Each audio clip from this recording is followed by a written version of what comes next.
మరి ఈ కార్తీక మాసంలో మనం రోజు దేవుడు కొబ్బరికాయ కొడుతున్నాం కాబట్టి ఆ కొబ్బరికాయతోనే పచ్చి కొబ్బరి కారం పొడి అన్నంలోకి బాగుంటది, టిఫిన్ లోకి బాగుంటది. నెయ్యి వేసుకుంటే మరి కొబ్బరికాయ కొట్టి ఆ ముక్కల్ని కొంచెం నీడ పట్టున ఆరబెట్టాలని తల్లి లేకుండా అందులోకి మరి ఎండుమిర్చి, కరివేపాకు, నువ్వు పప్పు అండి, అలాగే పొట్నాల పప్పు కొద్దిగా, ధనియాలు, జీలకర్ర కొద్దిగా, చిన్న చింతపండు ముద్దండి. ఇదిగోండి స్టవ్ వెలిగించుకొని ప్రాణం పెట్టుకున్నాం. దీని మీద కొబ్బరి ముక్కల్ని కొంచెం మరీ మెత్తగా కాకుండా కొంచెం పొడి పొడిగా ఇదిగోండి మిక్సీ పట్టుకున్నాం. ఆయిల్ వేయకుండా ఇందులో వేసేయాలి.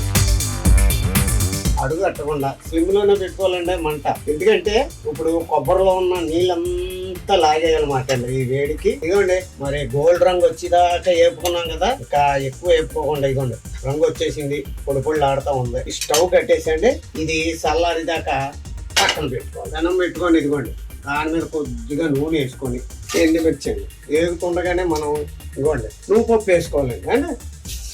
మరి అవి కూడా బాగా కలుపుకున్న తర్వాత ధనియాలు వేసుకోవాలండి, జీలకర్ర కూడా వేసేసుకోవాలండి.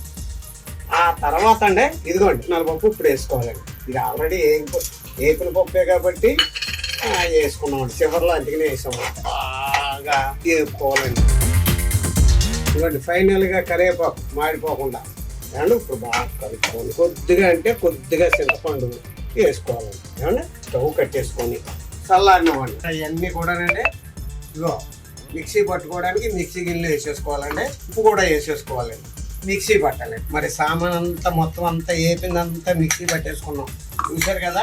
ఇప్పుడు ఇందులోనండి ఈ కొబ్బరి పొడి ఇందులో వేసేసుకోవాలండి. ఒకసారి కిందకి పైకి అనేసి వెల్లుల్లిపాయలు కూడా ఇందులో వేసేసుకొని మళ్ళీ ఒక్కసారి లైట్గా మిక్సీ చేయాలండి. మరి గుమ్మగుమ్మలాడే కొబ్బరి కారపొడి రెడీ అయిపోయింది. దీన్ని కొంచెం తాలింపు తగిలించామనుకోండి ఇంకా రుచి వచ్చేద్దండి. చిన్న మంట మీద స్టవ్ వెలిగించుకొని చిన్న పెనం పెట్టుకొని సగం ఆయిల్ వేసుకొని ఆవాలండి, జీలకర్ర వేసుకొని పసుపు వేసుకొని అటు ఇటు అనుకొని 4 అంటే 4 కరివేపాకు రెమ్మలండి. ఏమండి చూసారా చిట్టపెట్టలాడుతుంది. ఈ కొబ్బరి పొడిలోనండి ఇది వేసేసుకోవాలి.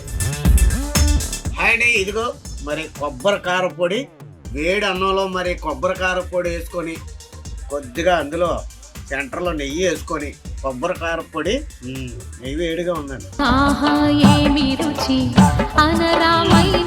అదిరిపోయిందండి. మరి మీరు కూడా ఒకసారి ట్రై చేసి చూడండి. ఇది భోజనంలోకి కాదు వేడి ఇడ్లీలో కూడా బాగుంటుందండి. కానీ కాంబినేషన్ నెయ్యి ఉంది. ఆల్ ది బెస్ట్ అండి. ఆ భగవంతుడు అందరికీ ఉన్నంతలో మంచి ఫుడ్ ఇవ్వాలని మనస్ఫూర్తిగా భగవంతుని కోరుకుంటూ మీ రేజింగ్ రాదు.